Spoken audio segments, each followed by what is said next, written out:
Radhe Radhe guys, स्वागत है आप सबका मेरे यूट्यूब चैनल का नाम है श्री जी। आज का जो हमारा चैप्टर है वो है त्रिविध कुक्षियम अध्याय, जो कि विमान स्थान का सेकंड चैप्टर है। तो त्रिविधम कुक्षियम विमानम, अर्थात इसमें त्रिविध कुक्षी बताई गई हैं। त्रिविधम कुक्षो क्या बताया गया? कुक्षी के 3 विभाग होते हैं। तद्यता यहाँ पे दे रखा है त्रिविधम कुक्षो स्थाप्य दव काक्षांग आहार श्याम उपजानम तद्यथा एकम अवकाशानाम मूर्तन आहार, अर्थात जो पहला है आहार का सेवन करने के लिए व्यक्तियों के लिए आहार उचित रूप से उनके उदर के लिए आहार के लिए 3 प्रकार का अवकाश रखें। जैसे कि एक अवकाश मूर्त अर्थात सॉलिड के लिए, दूसरा आहार विहार के लिए और आहार विकारों के लिए, एक अवकाश द्रव अर्थात लिक्विड आहार विकारों के लिए और एक अवकाश वात पित्त कफ इन दोषों के लिए रखें। इन मात्रा के आहार का सेवन करने से व्यक्ति अमात्रा आहार सेवन करने से वाले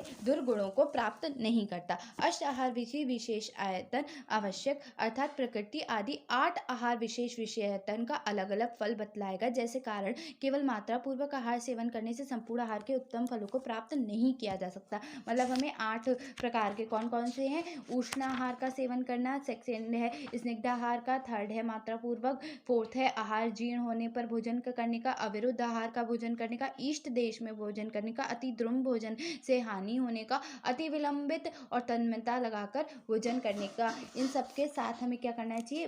भोजन। अष्टविधि विधेयतन क्या बताया गया था? प्रकृति, करण, संयोग, राशि, देश, काल, उपयोग, संस्था और लास्था उपभोक्ता। ठीक है, ये बताया गया था। यहाँ पे मात्रा अमात्रा का विचार, यहाँ पर विषय आहार राशि को लेकर यह मात्रा अमात्रा के फल को निश्चय रूप से प्रयोजन कर प्रसंग है। कुछ मात्रा पूर्वक और मात्रा पूर्वक करना ही आहार राशि की विधि का भेद है। तो तद्यता कुक्षी में हमने 3 विभाग पढ़े। क्या क्या? तद्यता एकम अवकाशम मूर्तम आहारम विकारणम, एकम द्रवणाम, एकम पुनर्वत पित्त श्लेष्म कफानाम, एतावितम हृदय मात्रा अमो उपजानु नामात्रा हर्ता किंचित शुभम प्रापन्नोति।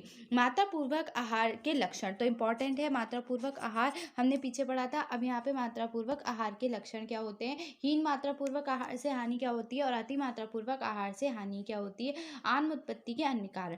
तो मात्रा तत्मात्र त्वत्वम पूर्वमधिष्ठिते कुक्ष्यम विभागे तद्युत विसरणाम अनुव्याख्यानाम। तद्यता से करो। तद्यता कुक्षेर प्रणीपम आहारणेन हृदय स्यान अवरोधम पार्श्वयोर विपाटनम अनति गौरवम उदरस्य प्रीणन इंद्रियाणाम शुद्धि पपरोसम स्थान संशयनम श्वास प्रश्वास संस्यात सुखानवृतति साय प्रवक्तम सुखेन। अर्थात इनमें उदर के अंश विभाग में मात्रा पूर्वक आहार करने का विधान ऊपर कहा गया है, उसके फिर से विस्तृत पूर्वक गया है। जैसे आहार के द्वारा उदर में दबाव ना पड़े, हृदय की गति का रुकना ना हो, पार्श्व में फटने के समान पीड़ा ना हो, उदर में अधिक गुरुता ना हो, इंद्रियां तृप्त रहे, भूख प्यास की शांति हो जाए, स्थान आसन पर बैठना, शयन गमन प्रशंसा हंसने और बातचीत करने से सुख हो, सायं और प्रातः काल सुखपूर्वक आहार को परिपाक हो जाए, बल वर्ण और शरीर की वृद्धि हो, मात्रा पूर्वक आहार का लक्षण है।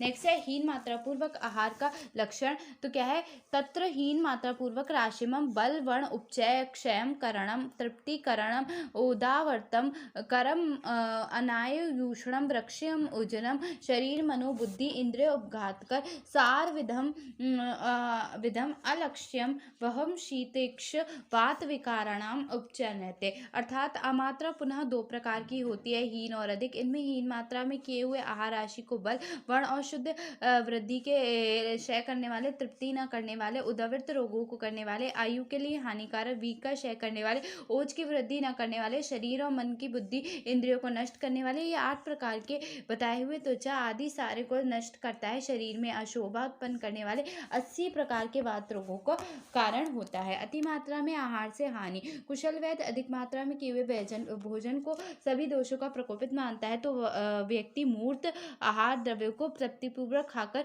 पूर्णतः जलीय पदार्थ को तृप्तिपूर्वक पी लेता है। उस पुरुष के आमाशय में स्थित वायु पित्त और कफ सभी दोष मात्रा से अधिक भोजन किए हुए आहार को अधिक प्रकोपित होकर एक साथ ही कुपित हो जाते। कुपित हुए दोष कुक्षी अर्थात आमाशय में एक भाग में जाकर अन्य में आश्रित हो जाते, अपवक उसी राशि में विष्टम्बित करते, अर्थात रोकते हुए सहसा मुख और गुदामार्ग उस आहार राशि को निकालते हुए अधिक मात्रा में भोजन करने वाले व्यक्तियों में अलग अलग इन रोगों को उत्पन्न करता है। इनमें वायु शूल, अनहा, अंगमद, मुख का सूखना, मूर्छा, चक्कर आना, अग्नि की विषमता, पार्श्व पृष्ठ, कटिग्रह, सिराओं में अकुंजन, सिराओं में जकड़ता उत्पन्न करता है। पित्त से होता है ज्वर, अतिसार, अंतर्दाह, प्यास, मद, भ्रम और प्रलाप उत्पन्न करता है। वमन, कफ से वमन, भोजन में अरुचि, अपचन, शीत, ज्वर और आलस्य और शरीर में गुरुता उत्पन्न करता है। नेक्स्ट दे रखा है इसमें अमो उत्पत्ति में अन्य कारण, केवल मात्रा से अधिक परिमाण में क्या हुआ भोजन ही नहीं अपितु गुरु भारी भोजन क्या हुआ रूक्ष शीत। तो यहाँ दे रखा है केवल अतिमात्रा आहार राशि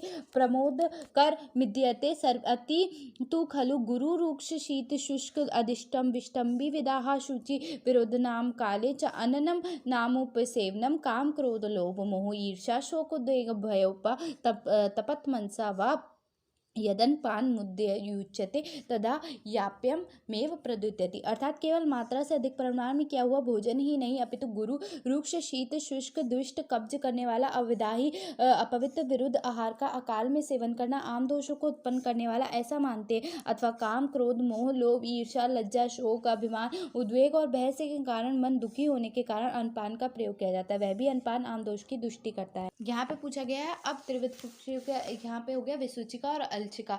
तो विसूचिका और अलसक दोनों क्या होते हैं आम दोष होते हैं। विसूचिका क्या होता है विसूचिका जो होता है वो यहाँ पे तत्व दुविधम आम दोष प्रजायते विषम विसूचिका नाम अलसकम चा। तो चिकित्सा उस आम दोष को दो प्रकार का कहते हैं कौन कौन से विसूचिका और अलसक। विसूचिका अलसक क्या होता है जो सामान की तरह पड़ा रहता है हमारे शरीर में और हमारे शरीर को हानि पहुंचाता है। तो यहाँ पे क्या बताया गया है। और विसूचिका क्या होता है जो ऊपर और नीचे गुदा मार्ग द्वारा प्रवृत्त आम दोष द्वारा ऊपर बताए गए वात पित्त और एवं कफ को लक्षणों को रोग होता है उसे विसूचिका जानना चाहिए। तत्र विसूचिका नाम ऊर्ध्वम च आद्यम प्रवर्तका दोषम यथोक्तम विधात। उनमें से जो ऊपर जो भोजन उनमें से ऊपर मुख और नीचे गुदा मार्ग द्वारा प्रवृत्त आम दोष द्वारा बताए गए वात पित्त एवं कफ के लक्षणों से युक्त रोगों को उत्पन्न करता है उसे विसूचिका कहते हैं। अलसक अलसक क्या करता है अलसक और दंड अलसक के लक्षण क्या होते हैं।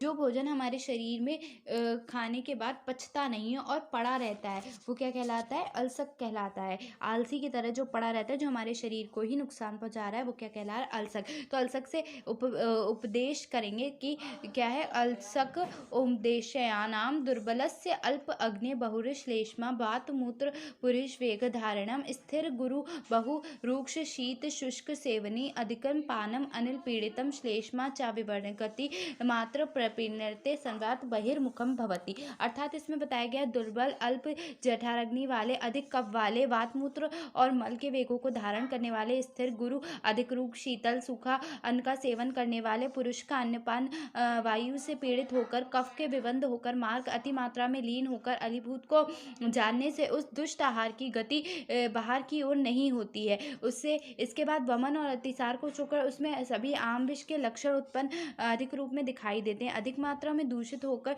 जो दोष अधिक दुष्ट आम दोषों के मार्ग को रोकता है उसे शरीर में त्रियक चलते उस पुरुष के संपूर्ण शरीर में डंडे के समान जड़ कर जाता है। यही अलसक जब अधिक मात्रा में दोष दूषित करेगा तो आम दोष के मार्गों में रुक जाता है और क्या करेगा शरीर में त्रियक तीनों गति ऊर्ध्व कोष्ठस्थि कोष्ठशाखा और अधो तीनों गति ये प्राप्त कर लेगा तो वह पुरुष संपूर्ण उसका जो शरीर होगा वो डंडे के समान अकड़ जाता है तो वह असाध्य डंडा अलसक कहते हैं। क्या होता है भोजन का पाक नहीं हुआ करता है अतः इसे अजीर्ण अवस्था कहा जाता है। यह अजीर्ण अवस्था से भिन्न है। अजीर्ण आसन उसे कहते हैं जिसमें भोजन न पचने पर भोजन किया जाता है। जैसे प्रातः काल का भोजन शाम तक ना पच पाए शाम का भोजन प्रातः काल तक ना पच पाए अर्थात प्रथम काल में खाया हुआ अन्न द्वितीय अन्य काल ना पच पाए पुनः भोजन कर लिया जाए। आम विष विरोध उत्कर्म होता है। इसका तात्पर्य यह कि सामान्यता आम दोष को दूर करने के लिए औषध उष्ण दी जाती है जिसे जो विष वेग को बढ़ाती है और विष को शांत करने के लिए औषध शीतल होनी चाहिए जो आम दोष को बढ़ाती है। अतः उचित चिकित्सा नहीं कर पाते। आम दोष विष के समान होता है यह आम दोष का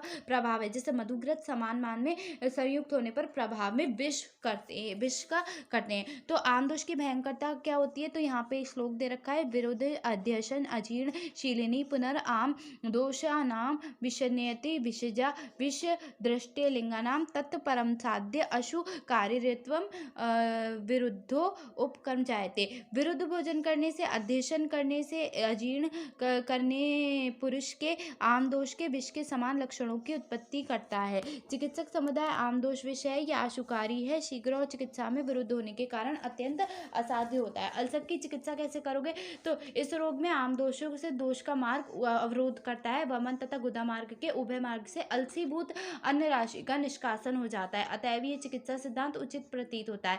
मतलब हम इसमें वमन दे देंगे। इसमें दूषित और अलसीभूत साध्य आम विष का सर्वप्रथम सेंधा नमक और गर्म जल से पिलाकर वमन कराएंगे। उसके बाद स्नेहन और स्वेदर गुदा में बत्ती लगाकर अर्थात बत्ती का प्रयोग करके मल प्रवर्त कराकर चिकित्सा करें और आम दोष से पीड़ित रोगों को उपवास कराएं। उपवास कराओगे तो क्या होगा? दोष शांत हो जाएंगे। विसूचिका की चिकित्सा में सर्वप्रथम लंघन कराएंगे। ठीक है, लंघन कराना चाहिए। विसूचिका तु लंघनस विरेचन। उसके बाद क्या कराओगे? विरेचन हो जाने पर जो पथ अनुपूर्वी जैसा पेय विलेपी आदि क्रम से चलाया जाए, उसी से रोग को चलाएं। ठीक है, आम दोष में आहार क्या होता है? आम दोषजन विकारों में जब पहले से आहार पच जाए तो दूसरा अनकाल उपस्थित होता है। तभी यदि रोगी का आमाशय फिर से दोषों से लिप्त हो जाए अर्थात युक्त हो जाए, तो कोष्ठ आमाशय स्थित एवं भारी हो, भोजन करने की इच्छा ना हो, तो उस रोगियों को विचार करके दोषों के पाचन के लिए अग्नि संक्षोभन के लिए औषध को पिलाएं। मतलब अग्नि को बढ़ाने के लिए। दूसरे अन्य काल का भोजन का पाक ना हुआ हो तो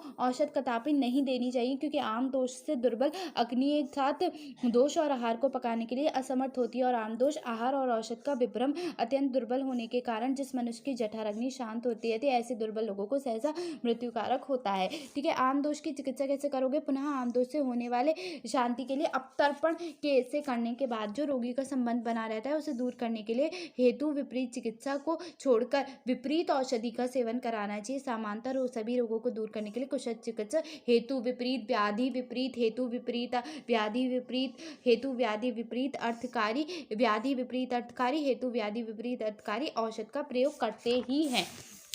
आम दोष में प्रयुक्त व्यक्ति की चिकित्सा आम दोष में विमुक्त हो जाने पर, दोषों का पाचन हो जाने पर और अग्नि